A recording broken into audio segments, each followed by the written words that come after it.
आपको आज यीशु मसीह के जन्म की घटना की ओर मैं लिए चलता हूं, जो आपको मिलेगी मत्ती रचित सुसमाचार उसका पहला अध्याय और 18 से लेकर के 21 आयत। और आज इस छोटे से दृष्टांत को या छोटे से स्क्रिप्चर को आपके सामने रखना चाहता हूं। और यहाँ पे इस प्रकार से लिखा हुआ है, यीशु मसीह का जन्म इस प्रकार से हुआ कि जब उसकी माता मरियम की मंगनी यूसुफ के साथ हो गई तो उनके इकट्ठे होने से पहले ही वे पवित्र आत्मा की ओर से गर्भवती पाई गई। अतः उसके पति यूसुफ ने, जो धर्मी था और उसे बदनाम करना नहीं चाहता था, उसे चुपके से त्याग देने का विचार किया। जब वह इन बातों की सोच ही में था तो प्रभु का स्वर्गदूत उसे स्वप्न में दिखाई देकर कहने लगा, हे यूसुफ, दाऊद की संतान, तू अपनी पत्नी मरियम को अपने यहाँ ले आने से मत डर, क्योंकि जो उसके गर्भ में है वह पवित्र आत्मा की ओर से। अब सुनिएगा ध्यान से, किसी आयत को मैं आपके सामने रख रहा हूं और ये इस प्रकार से लिखा हुआ है कि वह पुत्र जनेगी।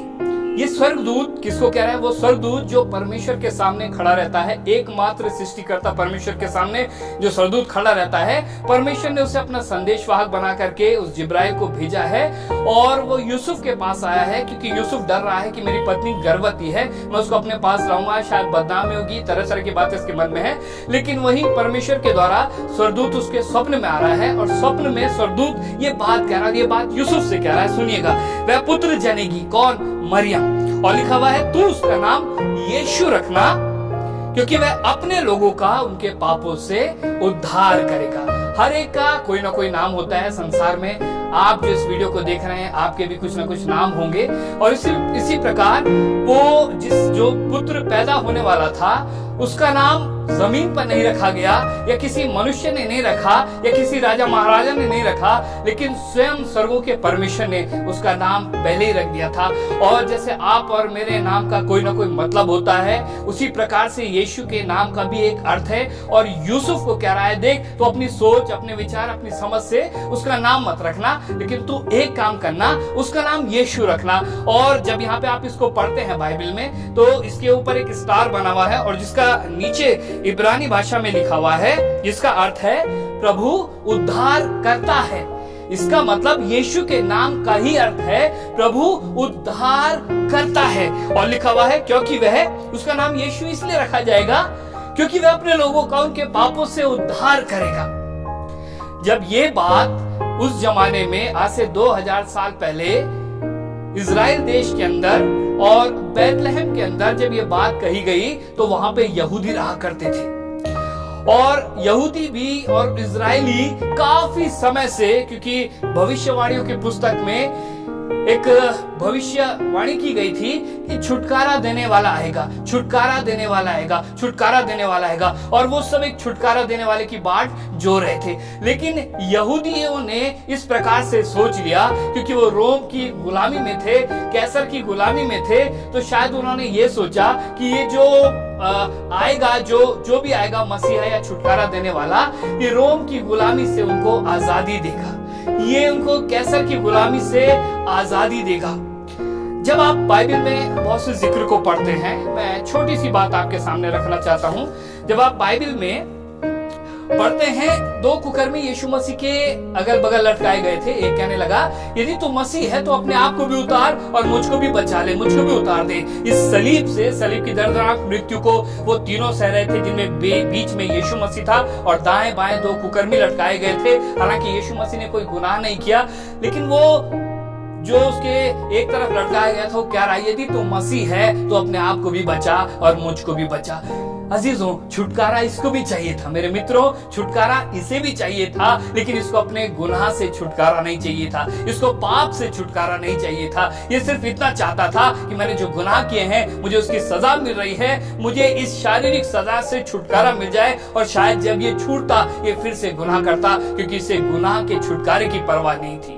इसी प्रकार जब आप पढ़ते हैं सामरी स्त्री के बारे में, जो आपको यूहन्ना 4 में मिलेगा, तो सामरी स्त्री से यीशु मसीह कहने लगे कि यदि तू जानती कि कौन तुझसे पानी मांग रहा है, तो यीशु मसीह ने कहा, तू स्वयं उससे मांगती। और कह रहा है, यीशु मसीह कह रहा है, मैं ऐसा जल देता कि तू उसे पीकर फिर कभी प्यासी न होती। इसने भी कुछ अलग तरीके से उस जल को सोच लिया, क्योंकि कुआं शायद 1-2 किलोमीटर दूर रहा होगा और ये सिर्फ एक दिन में एक बार नहीं आती रही होगी, लेकिन ये कई बार आती रही होगी। शायद इसके घर में और भी लोग रहे होंगे, हो सकता है इसके जानवर रहे होंगे, इसको बर्तन धोने, कपड़े धोने, नहाना है, और इस प्रकार से कई चक्कर मारती होगी। और ये अपने इस फजीहत जिसको कहते हैं, इस परेशानी से कि मुझे बार बार जल भरने के लिए आना पड़ता है, ये इस चीज से छुटकारा चाह रही थी। लेकिन यीशु मसीह का छुटकारे का मतलब वहां पे ये भी नहीं था। यीशु मसीह का मतलब था कि मैं ऐसा छुटकारा दूंगा कि गुनाह से तुम्हें आजादी दे दूंगा। यीशु मसीह के आने का पर्पस ही, जब हम 25 दिसंबर को इस दिन को बड़े धूमधाम से मनाएंगे, तो मेरी दुआ है, मेरी प्रार्थना है, मेरे दिल की इच्छा ये है कि यहाँ पर मैं इस छुटकारे को समझते हुए उसकी आराधना कर सकें, उसकी वर्शिप कर सकें और इस रीति से उसको जान सके और समझ सके।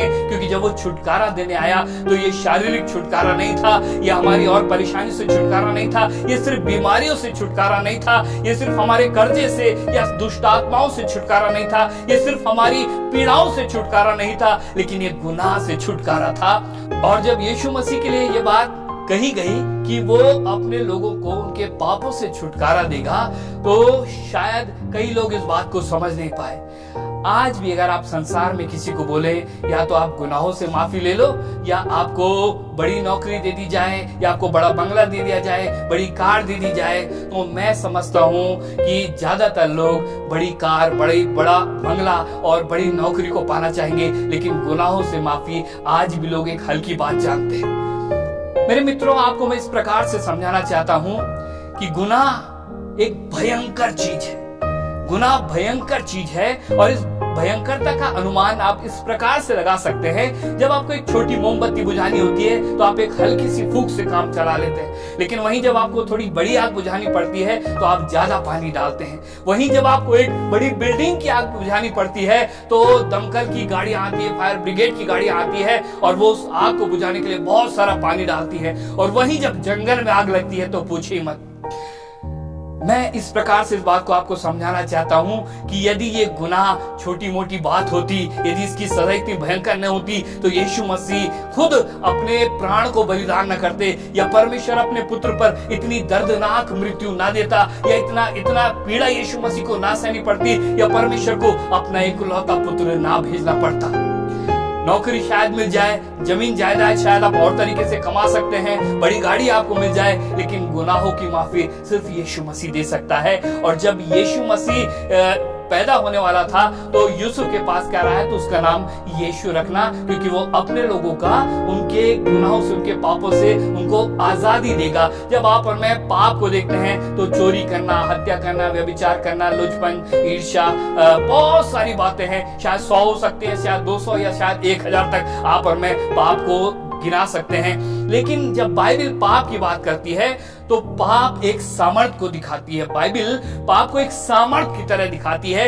ये पाप इतना सामर्थी था कि आदम के बाद कोई भी इस सामर्थ से बच नहीं पाया। आदम के बाद जितने हुए हर एक के ऊपर पाप ने प्रभुता करी, क्योंकि पाप सामर्थी था। लेकिन मैं धन्यवाद करता हूं, स्वर्गों से परमेश्वर ने अपने इकलौते पुत्र को भेजा जो उससे अधिक सामर्थी हुआ। और जब आप सलीब पर यीशु मसीह को देखते हैं तो एक मुठभेड़ है जो पाप के साथ कर रहा है, और मैं धन्यवाद देता हूं उसने पाप को हरा दिया है।